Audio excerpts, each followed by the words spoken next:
Situation room में खुश आमदीद। नाज़रीन, इससे पहले कि मैं मौज़ूआत इंट्रोड्यूस करवाऊँ, मैं पहले अपने मेहमानों का तारफ़ करवा देता हूँ। हैदर ज़मान कुरैशी साहब हैं हमारे साथ मौजूद हैं स्टूडियो में, senior vice president Punjab Peoples Party. जनाब एयर मार्शल शाहिद लतीफ़ साहब दिफाई तज्ज़िया निगार इस्लामाबाद से हमें ज्वाइन कर रहे हैं, और जनाब मुस्लिम लीग नून के जान अचकज़ई साहब हैं हमारे साथ, जबकि PTI इस्लामाबाद से जो हमें ज्वाइन किया है फ़याज़ुल हसन चौहान साहब ने।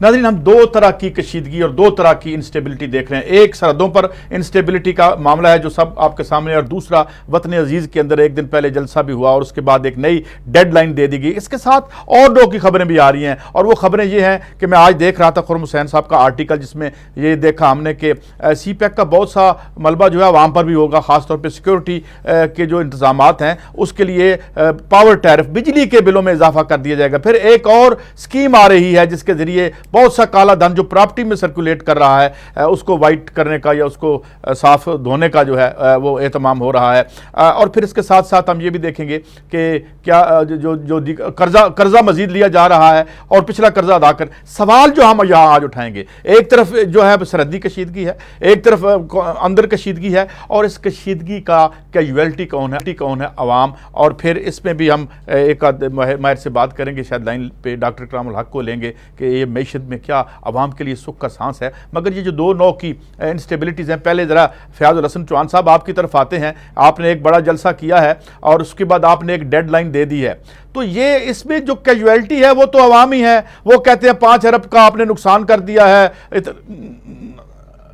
एक ब्रेक पे मुझे जाना पड़ रहा है, मुझे पता, एक ब्रेकिंग न्यूज़ है, वो आप देख लें तो हमारे साथ ही रहिए। Welcome back. नाज़रीन, आपने मुहर्रम के चांद की खबर भी सुन ली, मगर मैं जो बात फ़याज़ुल हसन चौहान साहब आपकी तरफ आ रहा था, एक खबर मुझे और भी याद आ गई। जो पार्लियामेंट्री पार्टी के लीडर्स और हेड्स का इजलास बुलाया गया, उसमें शेख रशीद साहब का नाम नहीं है, इस पर ट्वीट भी किया है आपके लीडर ने।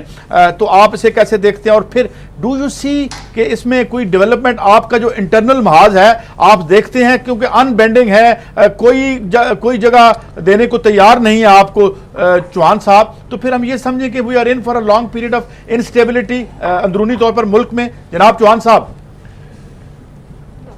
बिस्मिल्लाहिर्रहमानिर्रहीम। काई साहब, मुझे ये बताएं कि मुल्क के अंदर स्टेबिलिटी कौन सी है? हालात ये हैं कि $42 बिलियन का कर्जा था कि जब मुशर्रफ जो है वो इक़्तिदार इनको दे के गया, और मिसाक़ जमहूरियत की छतरी तले जो रिश्तेदारी कायम है उसके तहत जनाब आपका $75 बिलियन कर्जा हो चुका है। ये सरकारी रिपोर्ट मैं आपको दे रहा हूँ, और आपकी इत्तला क्लियर है, टोटल 90 to 95 बिलियन डॉलर्स की आपकी GDP और आपकी इकॉनमी है। और अगले 3-4 साल में ये मिसाक़ जमहूरियत की रिश्तेदारी इसी तरह चलती रही, तो जब 90 to 95 बिलियन डॉलर का कर्जा हो जाएगा ना, तो फिर किसी इंडिया को हम पे हमला करने की जरूरत नहीं है, किसी इजराइल को त्यारे भेजने की जरूरत नहीं है, फिर किसी अमेरिका को जो है ना हमारे ऊपर हमला करने की जरूरत नहीं है, फिर किसी सर्जिकल स्ट्राइक की जरूरत नहीं है। यही वो प्लानिंग है आलमी ताकतों की और मुल्क दुश्मन ताकत कि इन लोगों को जो बैठाया हुआ है, और पनामा के इशू के बावजूद कि जब वो बदनाम हो चुके हैं और पूरी दुनिया में तमाम आलमी अखबारात और आलमी मैगजीन के अंदर जो 10 बड़े चोरों की जो तस्वीरें लग रही हैं, उसमें टॉप ऑफ द लिस्ट बदकिस्मती से हमारे मुल्क के वजीर आजम नवाज शरीफ साहब की तस्वीर लग रही है। इसके बावजूद अगर वो उसको प्रोटेक्ट कर रहे हैं और उसके इक़्तिदार को बचा रहे हैं, तो उसकी बुनियादी वजह यही है, उन्हें पता है कि उनके एजेंडे के ऊपर वो बड़े खुशो खुजू से अमल पैरा है। उन्हें जरूरत ही नहीं है जो पाकिस्तान के ऊपर किसी किस्म के हमला करने की, किसी किस्म के मामला करने की। जब आपका 90 to 95 बिलियन डॉलर का कर्जा हो जाएगा, तो फिर जनाब आपको जो है वो डिफॉल्टर करार दे दिया जाएगा। आलमी ताकतें बैठेंगी, नाम निहाद UNO के जो आलमी ताकतों के घर की बंदी है उसके अंदर जनाब आपकी करारदाद आएगी, शेड्यूल 7 के तहत करारदाद आएगी, शेड्यूल 6 के तहत नहीं आएगी। कि जिसके शेड्यूल 6 के तहत कश्मीर की है, जिसमें सिर्फ उसकी हैसियत जो है वो एक रिकमेंडेटरी होती है। ये शेड्यूल 7 के तहत जो है वो करारदाद लेके आएंगे कि जनाब या तो अपने एटॉमिक प्रोग्राम छोड़ो, या अपना न्यूक्लियर अर्सल्स छोड़ो, या अपना मिसाइल प्रोग्राम रोल बैक करो, या फिर ये कर्जों के हवाले से तुम्हारा सत्यानाश फिर जाएगा। इस हालत में फिर ये बात मैं आपसे और किधर जाएगा पाकिस्तान? चौहान साहब, मैं यही बात जनाब आतो जान अचकज़ई साहब, क्या इतना ही ब्लीक पिक्चर है? क्योंकि अवाम की सतह पर हम देखें तो जो आपने इकोनॉमिक मौजों की बात की थी वो तो कर्जों के सर पे चल रहे हैं। अब मोटरवे का भी एक जिक्र हुआ है कि उसको भी रहन रख के कुछ कर्जा लिया जाएगा। यू आर टेकिंग लोन्स, मैशत उठ नहीं रही, अंदर लड़ाई है, रेफरेंस पे कोई आप पेशरफ्त नहीं कर रहे। जो दो हैं, जो एक इलेक्शन कमीशन में है उसमें लड़ाई हो रही है, किसी एक महाज पे भी आप लगता है ताउन नहीं करना चाहते। ये तासुर गलत है या सही? जनाब जान अचकज़ई साहब।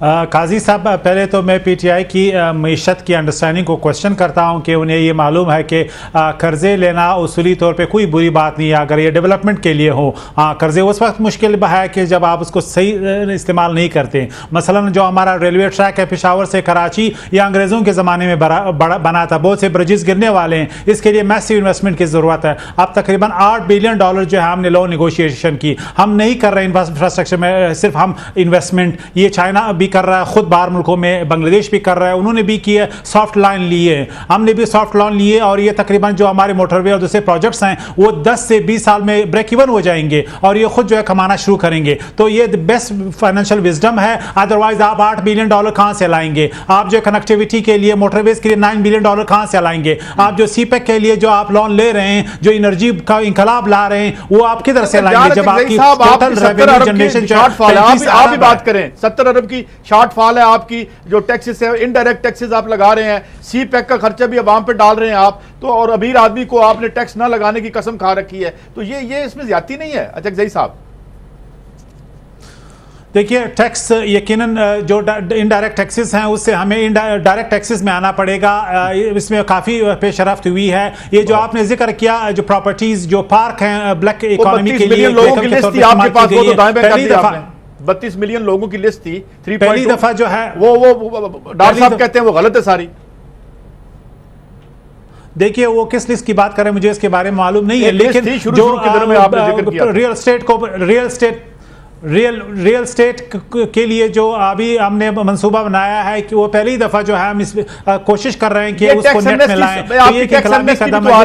रियल स्टेट में आपकी चौथी टैक्स एमनेस्टी में क्या मसला है? आपको क्या प्रॉब्लम है? आप हर दफा काला धन सफेद कर देते हैं, 2/3 पैसे उसमें से आपको मिलते नहीं है। क्या इलाज है आपके पास?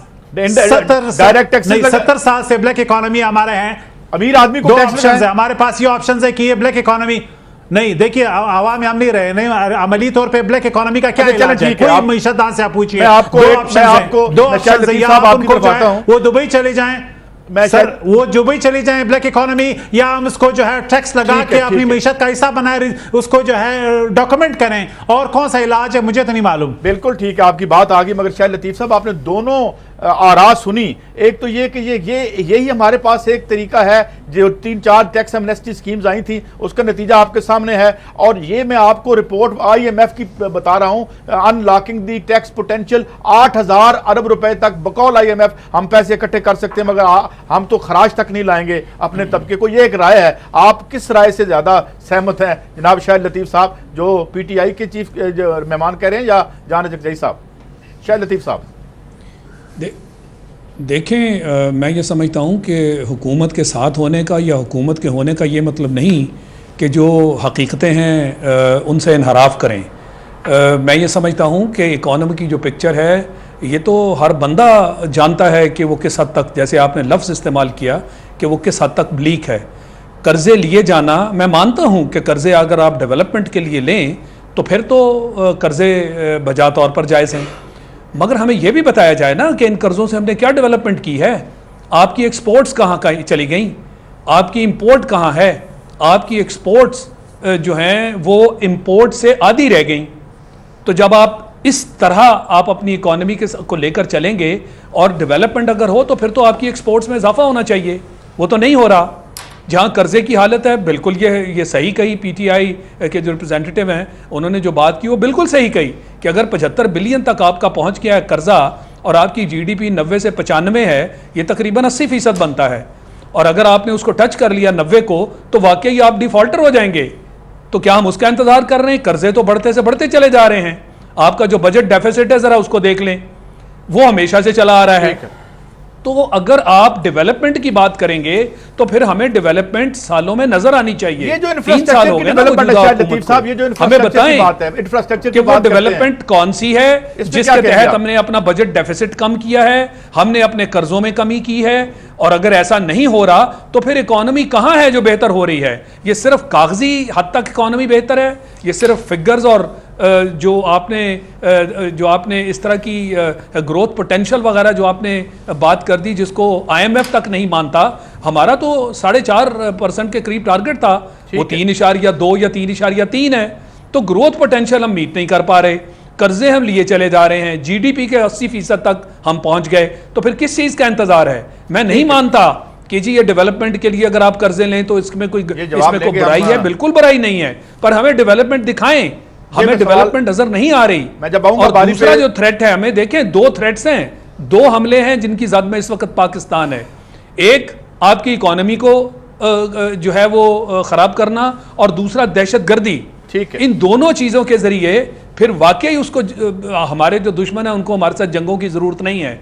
अगर एक सुपर पावर रूस जैसा मुल्क इकोनॉमी में खराबी के बायस टूट गया तो पाकिस्तान तो हम एक डेवलपिंग मुल्क हैं। शायद साहब मुझे हमारी इकोनॉमी बतदरीज जवाल का शिकार है। आपने दहशतगर्दी जो इंडिया कर रहा है वो हम सही तरह से उसको रोक नहीं पा रहे। तो इन दोनों की जद में जब आप हैं तो ये बड़ी खतरनाक सूरत हाल है और इसका अजाला हमें हर सूरत करना है। एक ब्रेक की तरफ बढ़ रहा हूं। ये जो बात है अतिक जई साहब को देना पड़ेगा, सवालात उनके लिए इकट्ठे हो गए, मगर मैं आऊंगा जब हैदर जमान कुरैशी साहब से भी बात करेंगे। मगर एक सवाल जो छोड़ा है इस वक्त शायद लतीफ़ साहब ने भी और पीटीआई के जो हमारे मुअज़्ज़ज़ दोस्त हैं, क्या हम खुद ही अपने खिलाफ जंग कर रहे हैं? क्या हमारी माशी पॉलिसी हमें खुद घुटनों के बल ले आएंगी? और जो हैदर जमान कुरैशी साहब से मैं बात करूंगा, क्या पीटीआई ने आपको बिल्कुल फारुग तो नहीं कर दिया? क्योंकि सारे इशूज जितने भी हैं वो लेगी और आप क्या फेंस पे बैठ के देखते रहेंगे? क्या लाहेमल है आपका? और क्या ये जो पॉलिटिकल टर्मोइल है, इससे कौन सी दुनिया तुलू होगी? उसमें पीपल्स पार्टी का रोल कोई है या इट इज डन फॉर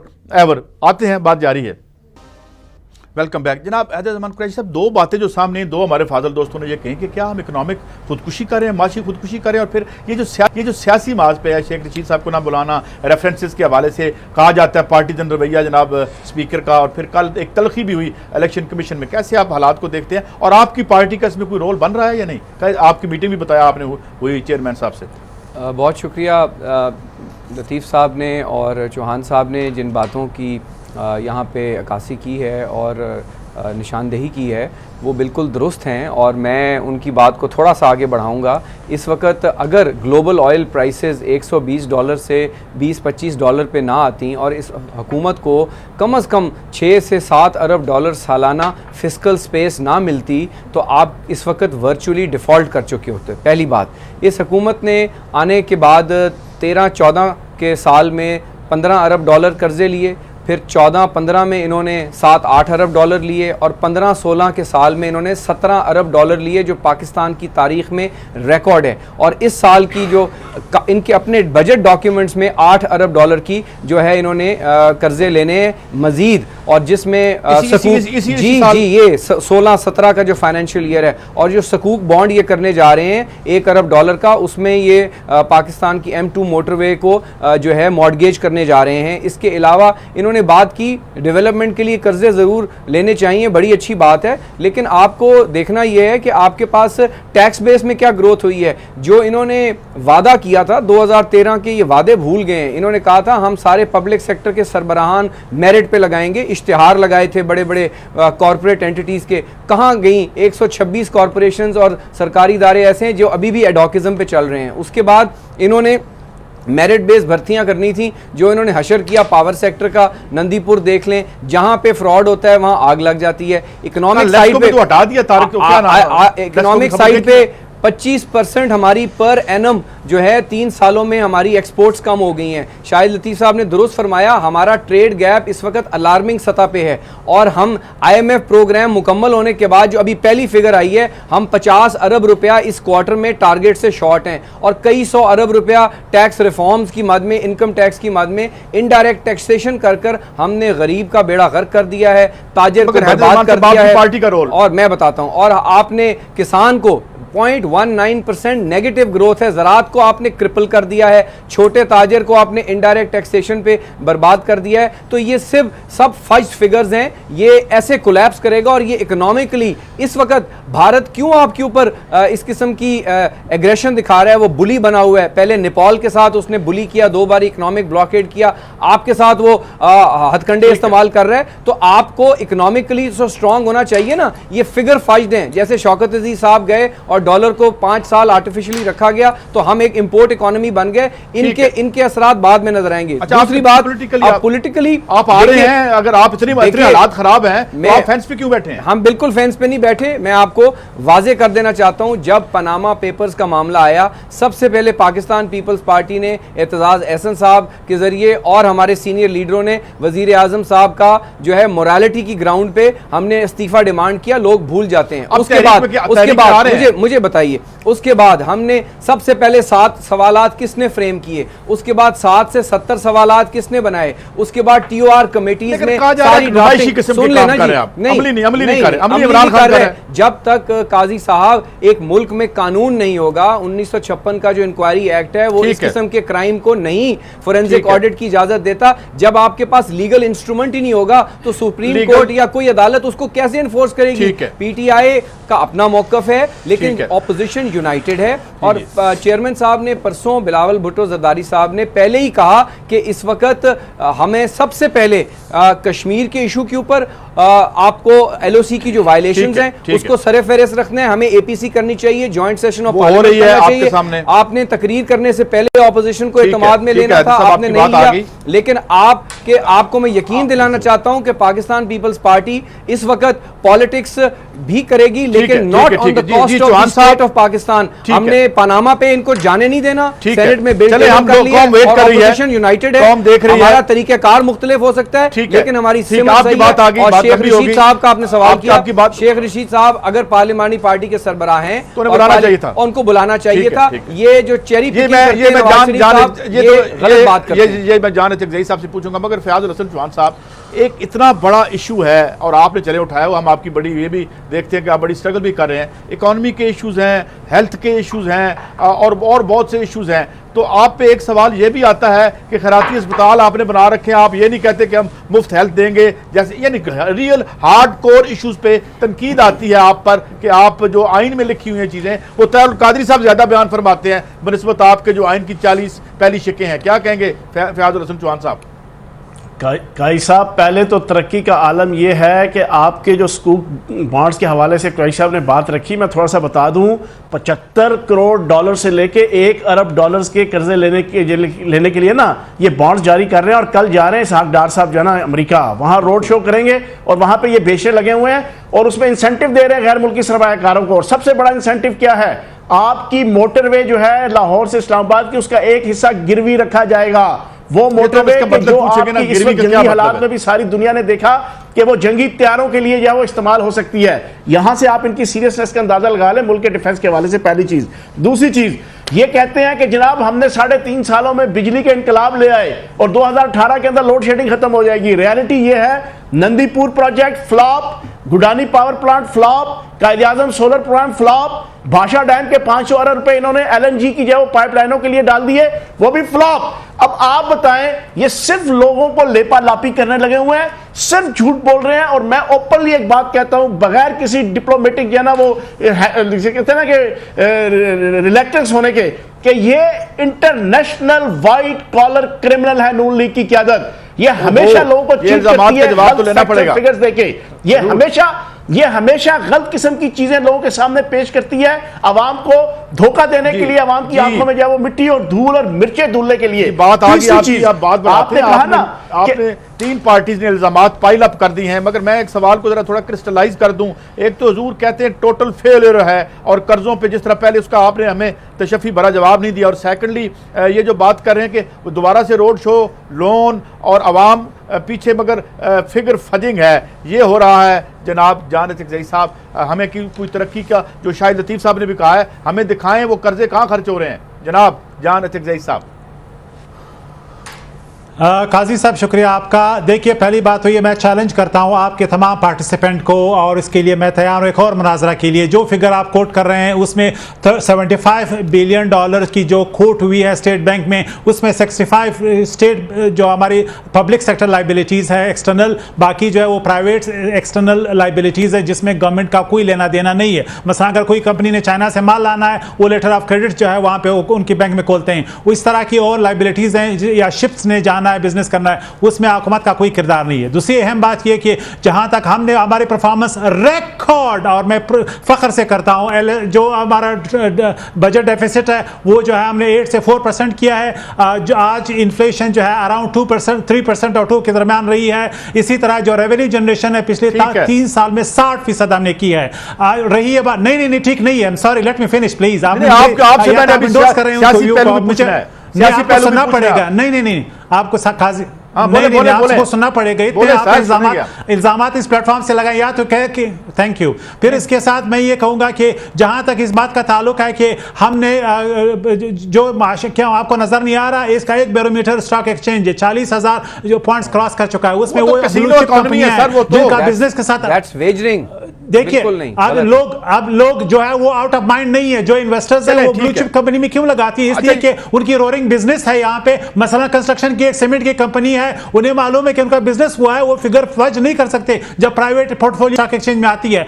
एक मोटरवे के साथ 49 एनर्जी जो इंडस्ट्रीज है वो एनर्जाइज होती हैं। अब रही है पावर की बात, जहां तक लोड शेडिंग की बात, सवाल का जवाब दें। जो हमारी अच्छा,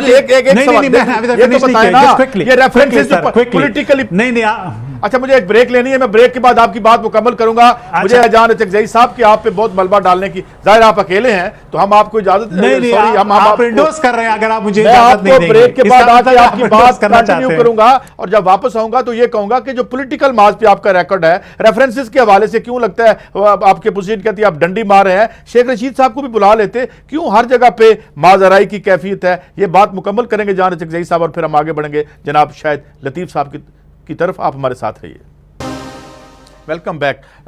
जनाब जान चकजई साहब, मैशत पे तो आपने बात कर ली, let the people be the जज, कि वो आप सही कह रहे हैं, मगर सवाल और भी हैं जो पॉलिटिकल जो मैंने छोड़े थे आपके लिए गवर्नमेंट की। शेख साहब को बुला लेते, आपको उनको बुला लेते, क्या अर्ज था? फिर रेफरेंसेस पे इतना पार्टीजन है कहा जाता है आपके स्पीकर साहब, कहीं भी कोई रिकॉन्सिलिएशन नहीं लगती। पनामा पे तो आपने कहा जी कसम खा ली, हम कुछ भी नहीं, ये क्यों तासुर है? इस पे भी जरा दे दे अपना टेक, फिर मैं बढ़ूं जनाब शायद लतीफ साहब की तरफ। जी काजी साहब, मैं सिर्फ एक्सपोर्ट के बारे में एक जुमला कहूँ। देखिए, हमारी एक्सपोर्ट जो कॉटन बेस्ड है वो अब कंपिटिटिव नहीं है, इनोवेटिव नहीं है, वैल्यू एडिड नहीं है। चाइना ने 35% जो है वो टेक ओवर किया है, लिहाजा हुकूमत सिर्फ उनको एनर्जी दे सकती है, चीप इनपुट दे सकती है, लॉबिंग कर सकती है, कॉस्ट ऑफ बिजनेस रिड्यूस कर सकती है। लेकिन हमारे प्राइवेट सेक्टर ने अब एक और तरफ जाना है, और फ्यूचर जो है वो हाई टेक इंडस्ट्री है, जो सीपैक के जरिए हम चाइना के साथ कनेक्ट करने की कोशिश करेंगे। अब रही शेख रशीद साहब की बात, शेख रशीद साहब की बात, शेख रशीद पीटीआई के इत्तेहादी हैं, तो उनकी पार्टी को ऑलरेडी दावत दी गई है, लिहाजा मेरे ख्याल में पीटीआई उनकी नुमाइंदगी हर जगह करती है। देखिए, वो इनकी एक सीट है पार्लियामेंट में, और इस तरह और भी एमएनएज हैं, फिर सबको बुलाना पड़ेगा। लेकिन जहां तक रेफरेंसेस का स्पीकर जो है वो उस वक्त जो क्यों गैर जानिबदार थे जब उन्होंने कहा कि इनकी इस्तीफे मंजूर ना करें, क्योंकि हालांकि उन्होंने इस्तीफे दिए थे और कानून के मुताबिक दिए थे और उन्हें मंजूर किया जाना चाहिए था। यही स्पीकर थे जिन्होंने इनको तनख्वाहें दी जो गैर कानूनी में हमारे नज़र में थी, लेकिन फिर भी यही स्पीकर उस वक्त वो गैर जानिबदार थे, आज वो जानिबदार हो गए, क्योंकि इमरान खान साहब की ख्वाहिश के मुताबिक रिजल्ट जो है उनको आउटकम नहीं मिला। यही खान साहब सुप्रीम कोर्ट से भी शिकायत करते आ रहे हैं, ACP से भी करते हैं, जहाँ इनको मर्जी का जजमेंट ना मिले वो ये करते रहेंगे। पॉलिटिकल रिकॉन्सिलिएशन, देखिए पानामा पे कोई भी आबाओ एहतसाब नहीं है, चाहे प्राइम मिनिस्टर है या कोई और है, लेकिन आप स्कोप बढ़ाइए था। जिन लोगों ने लोन माफ कराए, जिन लोगों ने कर्जे लिए, इस मुल्क को लूटा है, आप सब जो है इस टीओआर में शामिल करें, लॉ लायंस में एक दिन में कंसेंसस हो सकता है। बात आ गई जान साहब, I give you a line share, वो बनाएं। मैंने आपको ज्यादा टाइम दिया, शायद थैंक यू फॉर आपकी पेशेंस का शुक्रिया। शायद लतीफ साहब, दोनों बातें आपने सुनी। अभी ये जो मामला है इसमें एक तस्वीर ये बन रहा है कि पीटीआई अभी किसी लॉजिकल, वो तो कहते हैं हमने डेडलाइन दे दी, आपको लगता है कि कोई अनरेस्ट हो सकता है जब डेडलाइन खत्म हो और इस्लामाबाद को ये हॉल्ट कर देंगे, शट डाउन कर देंगे? आप कैसे देखते हैं आने वाले दिनों को जनाब शाहिद लतीफ साहब? और कोई हल है, हम किसी मिलके बैठ के कुछ आगे बढ़े, या ये रेंगलिंग होती रहेगी फॉर ऑल जितनी फोरसीएबल फ्यूचर है? जनाब शाहिद साहब देखें, इसका हल तो बड़ा सीधा सा है, मगर हुकूमत अगर वो हल जो है वो ना करना चाहे तो फिर उसी के हाथ में सब कुछ है ना। बात यह है कि जो पैनामा लीक्स हैं ये तो एक इंटरनेशनल लेवल पर जो है ये हमारे सामने दादोशुमार लाए गए हैं और वो एक इंडिपेंडेंट जर्नलिस्ट हैं जिन्होंने ये दादोशुमार आपके सामने रखे हैं और सारी चीज़ें लीक हुई हैं और उसका जवाब जो है वो तो हर सूरत देना है, उसके ऊपर तो कोई बहस नहीं होगी। मगर 6 महीने हो गए, आप देखिए कि कभी उसके ऊपर TORs के नाम पर, कभी कुछ इदारों को अप्रोच करने के नाम पर लहतो लाल की जा रही है। तो वो जो आपने बात की क्या इसका हल है, हल बिल्कुल सीधा है। हुकूमत जो है जिसका नाम आया है, ख़ासकर प्राइम मिनिस्टर साहब और उनकी फैमिली का, वो अपने आप को एहतसाब के लिए पेश करें। पूरी दुनिया में इसको ऐसे ही ट्रीट किया गया है और अगर वो नहीं करेंगे तो फिर यही रास्ता इख्तियार किया जाएगा जो इस वक्त किया गया है PTI की तरफ से। ये भी एक अलमिया है कि अपोजिशन पार्टीज़ जो कहती रहीं कि हम आपके साथ हैं, जो बहुत बड़े बड़े क्लेम्स करती रहीं कि जनाब ये हर तरह इसका हिसाब लिया जाएगा, आज वो सारी साइड लाइन पर होकर बैठ गई। मैं समझता हूँ कि उनको बिल्कुल इनके साथ होना चाहिए था। अवामी दबाव के तहत ही इसका हल नजर आता है और वही दबाव है जो PTI पैदा करना चाह रही है। इसके अलावा कोई हल मुझे नजर नहीं आता। साहब, ये जो अंपायर वाला मामला कहते हैं, इस वक्त तो मेरे ख्याल में एस्टैब्लिशमेंट तो पीछे हट गई है मुकुल्ली तौर पर, कैसे देखते हैं आप? जरा जल्दी से बताइएगा शाहिद लतीफ साहब। नहीं जी, इस्टेब्लिशमेंट का तो इसमें कोई ताल्लुक नहीं है। इस्टेब्लिशमेंट का तो दूर दूर तक ताल्लुक नहीं है। पहली बात, जैसे मैंने कहा कि ये तो एक इंटरनेशनल मामला है। वो जो एजेंसी है जिसने काम किया हुआ है वो इंडिपेंडेंट जर्नलिस्ट हैं जिन्होंने ये सब काम किया है। इसमें आप ये नहीं कह सकते कि किसी ने कोई साजिश की है, कोई इसमें सियासी पार्टी इन्वॉल्व है या एस्टैब्लिशमेंट इन्वॉल्व है। दूर दूर तक किसी का इससे ताल्लुक नहीं है। इसको माने कि पैनामा लीक्स जो है ये एक इंटरनेशनल मामला है और जिन मुल्कों में दूसरों में ये सामने आया वहां पर एक्शंस भी लिए जा चुके हैं। तो ये यहाँ पर इसको बहानेबाजी के जरिए टाल मटोल करना, मैं नहीं समझता कि इससे छुटकारा हासिल होगा। और जितना लंबा इसको किया जाएगा ये हुकूमत की जिम्मेदारी है और अगर इस पर आगे चल के कोई बदमज़गी पैदा होती है इसकी जिम्मेदार हुकूमत है। जो इस वक्त डिमांड की जा रही है वो बड़ी स्ट्रेट है कि आप सामने आए, अपना एहतसाब करवाएं और अपने नाम को क्लियर करें। तो ये क्यों नहीं किया जा रहा, इसका जवाब हुकूमत के पास नहीं है। हीले बहाने हैं मुख्तलिफ जिसके तहत इसको जो है वो टाल मटोल के जरिए लेफ्ट राइट करने की कोशिश की जा रही है। अब तो PTI की तरफ से बाकायदा सुप्रीम कोर्ट भी चले गए, फिर उसके तहत इलेक्शन कमीशन में भी चले गए। मैं समझता हूँ कि अब तो वहाँ पे भी हेयरिंग होगी और वहाँ से भी चूंकि सारी चीज़ें तकरीबन उसके बेशुमार सबूत मौजूद हैं और मुझे उम्मीद है कि वहाँ से भी जो फैसला आएगा वो इंसाफ की बुनियाद पर होगा। जी जी, हैदर साहब, ये जो बात आपने सुनी हमारे लतीफ़ भाई की, जनाब शाहिद लतीफ़ साहब की, अब एक उन्होंने भी यही बात की है कि अब दीगर अपोजिशन से भी हमें कुछ, अब आपका क्या लाए अमल होगा? क्योंकि इस वक्त ये तो माने आपकी टेक ओवर कर ली है, अब अफेक्टिवली परसेप्शन यही है कि इस वक्त अपोजिशन जो है वो PTI कर रही है, वेयर एज आप जो हैं सीरियस नहीं लगते, आते हैं जाते हैं। एक तो ये बात, और सेकेंडली आप क्या कोई कंक्रीट किस्म की प्रपोजल्स रखेंगे पनामा के हवाले से, हैदर जमान कुरैशी साहब? देखिए, शाहिद लतीफ़ साहब की कुछ बातों से मैं ज़रूर इत्तफ़ाक़ करूँगा, लेकिन हमने 18वीं तरमीम पे भी कंसेंसस बिल्ड किया। हमने जो मिलिट्री कोर्ट्स की कॉन्स्टिट्यूशनल अमेंडमेंट है उस पर भी कंसेंसस बिल्ड किया। ऑपोजिशन को साथ लेकर चलना भी तमाम ऑपोजिशन जमातों के ऊपर उतनी ही जिम्मेवारी होती है। PTI जो है उनका अंदाज़े सियासत मुख्तलिफ है, लेकिन उसको आप ये ना रीड करें कि पाकिस्तान पीपल्स पार्टी जिसने हमेशा स्ट्रगल की है, हमेशा जो है जद्दोजहद की है और आवाज़ बुलंद की है, और पनामा पे सबसे पहले हमने पोजीशन ली। उस वक्त PTI की कोई नहीं, मैं रिकॉर्ड पे बात कर रहा हूं, लेकिन वो ले हुए ना सर, सारा इशू ले हुए, कोई नहीं ले हुए ना। ये देखिए ना, ये तो मीडिया की और आप लोगों की अपनी इंटरप्रिटेशन है ना। हमें पता है, हमने 1000 सफ़े का reference election commission of Pakistan में दायर किया। हमने इनको एडवाइस की, रिक्वेस्ट की कि आप सुप्रीम कोर्ट अभी ना जाए। लगता है निकल आएगा जितने इदारे हैं, मैं समझता हूं कि मैं हर इनकार कर गए, हर कोई इनकार कराया। देखिए अब इस बात पे क्यों नहीं बहस की जाती कि सुप्रीम कोर्ट जो है, चलें अभी पनामा का लॉ नहीं बना, पनामा के ऊपर ऑपोजिशन जो है उसका बिल नहीं आया, हुकूमत की तो नीयत ही नहीं है ना, पहले दिन से उनकी नीयत नहीं है। लेकिन सुप्रीम कोर्ट क्यों नहीं उस पर सुओ मोटो ले रही?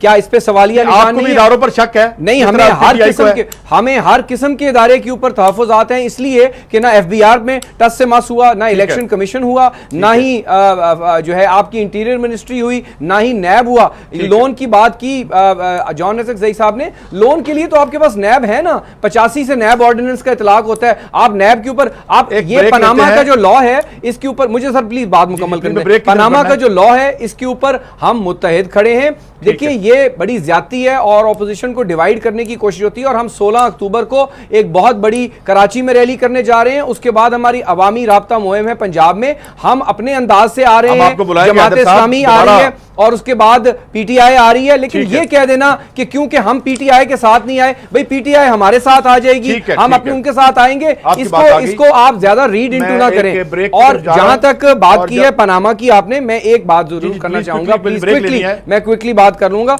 पनामा के ऊपर पाकिस्तान पीपल्स पार्टी सबसे ज्यादा काम हमने किया है। ठीक है। पनामा का लॉ ये बात हमने आ ड्राफ्ट गया। किया, टीओआर हमने बनाई, 70 सवालात हमने बनाए, चौधरी एतजाज ओके, साहब, ओके, कायरा ओके। साहब, खुर्शीद शाह साहब। लेकिन बात देखिए, यह है, कंटेनर लगाकर मुझे- एक बात करना और चीज है, संजीदा पार्लियामेंट आपने- में ठीक है। कंसेंसस बिल्ड करना है। पीटीआई भी नहीं आई साथ, पैट भी नहीं आई, जो है एएनपी भी नहीं जी, आई, ठीक है। जमात इस्लामी भी नहीं आई, हैदर भाई, तो आपकी क्या बात वो आ गई। लोग भी जो है घर बैठ मैं गए? ब्रेक- नहीं ब्रेक घर पे जा रहा बैठे, हूं। सब ऑपोजिशन मैं ब्रेक पे इसी जा रहा हूं, जिद्दोजहद हैदर में साहब। है और हम एक यूनाइटेड एक ऑपोजिशन जो बात है, और आपने की आपको है, अक्टूबर के महीने में मुझे- इसके नताइज नजर आएंगे। मुझे ब्रेक लेने, मगर आपने जो बात, आप भी उंगली उठा रहे हैं इंस्टीट्यूशन पर, शार्प ब्रेक लेता हूं, मुझे कहा जा रहा है फयाजुल हसन चौहान साहब आके आपसे बात जारी रखते हैं, मिलते हैं ब्रेक के बाद। Welcome back. फयाजुल हसन चौहान साहब, अब आप पे भी आते हैं। आपने, लगता यह है कि आपने जानबूझकर पूरी अपोजिशन को एक सोलो शो करने के लिए दूर किया है, और यही शिकायत, वो नाम लें ना लें, मगर अगले दिन खुर्रम नवाज गंडापुर साहब ने कह दिया है, तो आप भी चाहते हैं कि ये बाकी अपोजिशन पीछे हट जाए, तो आपने वीकन नहीं किया अपने आप को जनाब फयाजुल हसन चौहान साहब? देखिए काई साहब, पहली चीज़ ये कि मेरे नून लीग के भाई ने कहा कि शेख रशीद की एक जो है वो सीट है जिसकी वजह से हम उन्हें नहीं बुला रहे, तो इनकी इतला के लिए अर्ज़ है कि एजाजुल हक साहब की भी एक ही सीट है पार्टी की, अलामा साजिद मीर साहब की भी एक ही सीट है पार्टी की। उन दोनों को तो बड़ा बाजे बजा के और ढोल बजा के आप बुला रहे हैं, क्यों कि वो आपकी जना घड़े की मच्छी और आपकी जेब की घड़ी है, ठीक है ना जी, उनको तो आप बुला लें। शेख रशीद सिर्फ इस वजह से कि वो आपके खिलाफ बोलता है, और बोलने की वजह से आपका आमराना रवैया जो ज़ियाउल हक साहब ने आपको दवा दी थी ना कि मेरी उम्र लग जाए, आप करेक्ट कर रहे हैं, साजिद मीर साहब की ये कह रहे हैं, मुझे तो नहीं पता, सीट नहीं है साजिद मीर साहब। फयाज भाई, अगर साजिद मीर सेनेट के अंदर जमीयत अहले हदीस, सुन ले, मैं बता, ठीक है सर, मेरी गुजारिश भी सुन ले, मेरी गुजारिश सुन ले। जमीयत अहले हदीस के जनाब, सर मेरी गुजारिश सुन ले, मेरी गुजारिश, सॉरी कता कलामी माफ फयाज भाई, वो जमीयत अहले हदीस के सदर हैं और अंडर पॉलिटिकल पार्टीज ऑर्डर वो लड़ नहीं सकते थे, लेकिन वो नून लीग की टिकट पे सेनेटर मुंतखब हुए हैं, तो वो नून लीग की पार्लियामेंट्री पार्टी के ओके, ये सिर्फ मैं बात करनी थी। अच्छा, मुझे इस बात का आखिरी लम्हे है, मैं चाहूंगा सब दोस्तों की बात हो। एजाजुल हक साहब मुस्लिम लीग जिया के जो प्रेसिडेंट हैं, ठीक है ना जी। तीसरी चीज, मेरे भाई ने कहा कि लोन माफ करवाने वालों को भी शामिल कराओ। एक मिनट, कैसे मेरी बात कंप्लीट हो रहे थे जनाबे वाला, आपकी इत्तला क्लियर है, पाकिस्तान की हिस्ट्री में 6,384 मिलियन रुपीस नवाज शरीफ साहब के खानदान ने पाकिस्तान के 30 मालियाती इदारों, तमाम बैंकों से लूटे हुए हैं और कर्जे माफ करवाए हुए हैं। ये ऑन रिकॉर्ड बात कर रहा हूं। तो जब कर्जों का भी आप खुरा तलाश करेंगे ना, तो वो आले शरीफ और रायवंडी जाएगा। बात आ गई, मत करें, मुझे एक पंजाबी मिनट का देना बात है, नियत पैड़ी हुस्सा हजार। फयाज भाई मुझे एक मिनट सबको देना है, फिर अगर नहीं सारे करवाना दोस्त नाराज होते हैं। अलग बात है जी, लेकिन हम इसको जमहूरियत नहीं कहेंगे, हम इसको अमरीयत कहेंगे, शहनशाहियत कहेंगे, बादशाहत करेंगे, ऑटोक्रेसी कहेंगे, हम इसको जमहूरियत नहीं कहेंगे। एक तरफ पाकिस्तान के आवाम है, आइन खड़ा है, दूसरी तरफ पीटीआई है जो इस्लामाबाद को लॉकडाउन करने आई है, सुप्रीम कोर्ट को बंद करने आई है, जो इस मुल्क को फैसले के बाद तो काबीना की मीटिंग शुरू हुई है, सुप्रीम कोर्ट के फैसले के बाद तो हफ्तावार काबीना की मीटिंग शुरू हुई है, 9 महीने ईसीसी की मीटिंग, शायद लतीफ साहब, पीसीआई की मीटिंग नहीं होती। आलम ये है काई साहब, शायद भाई इनका मुल्क के साथ पासदारी का आलम ये है कि ये कल का नाम नहीं ले सके, लेकिन उससे बहादुर अली का नाम ले लिया सुषमा स्वराज ने। और कॉन्स्टिट्यूशन के मुकाबले में पीटीआई खड़ी है। क्विकली मैं चाहूंगा तशनीगी न रह जाए, शायद लतीफ साहब। सारी जी बातें सारी हो रही थी, जल्दी से सवाल कर दें, मेरी समझ में नहीं आया। मैं ये कह रहा हूं कि ये कह रहे हैं कि वो एक तरफ तो आइन है और दूसरी तरफ पीटीआई है जो आइन को कुचल रही है। जान चकजई साहब का कहना है। जी बिल्कुल नहीं, जी बिल्कुल नहीं। पीटीआई आइन को कैसे कुचल रही है? क्या एहतजाज करना जो है जमहूरियत में लोगों का हक नहीं है? यही मसला है ना कि जिस आइन की ये बातें करते हैं उस आइन के मुताबिक लोगों को उनकी जो बेसिक आपकी लोगों की को आप उनकी फैसिलिटीज़ ना दें, बिजली पानी ना दें, लोगों की गुर्बत जो है उसको ठीक ना करें, और फिर ये जो इदादो शुमार जो गड़बड़ कर रहे थे ये गलत हैं। ये हुकूमत का कर्जा है, ये इसको इस तरह मिक्स करके अपने सर से बोझ उतारने की कोशिश ना करें। ये प्राइवेट सेक्टर का कर्जा नहीं है। जब हम जीडीपी की बात करते हैं, ये हुकूमत की हम बात करते हैं। नंदीपुर के साथ क्या हुआ, सोलर पार्क के साथ क्या हुआ, और आप हमें कह रहे हैं जी बुनियादी जरूरियात लोगों की पूरी तक ना करना, असल तो आइन की वायलेशन वो है, उसकी हम बात नहीं करते। आप रिकमेंड करते हैं, सही कह रहे हैं शाहिद साहब, बिल्कुल। आप जहां दाल में काला होता है, पता नहीं कहां से आती है और जंगल में आग लग जाती है, रिकॉर्ड जल जाता है, एलडीओ नंदीपुर हो, सोलर पार्क हो, हाँ जहां जहां पटवारियों का रिकॉर्ड पड़ा है, और आपके सामने इत्तेसाम पड़ेगा, सिचुएशन रूम देखने के लिए। खुदा हाफिज। सुप्रीम कोर्ट के फैसलों का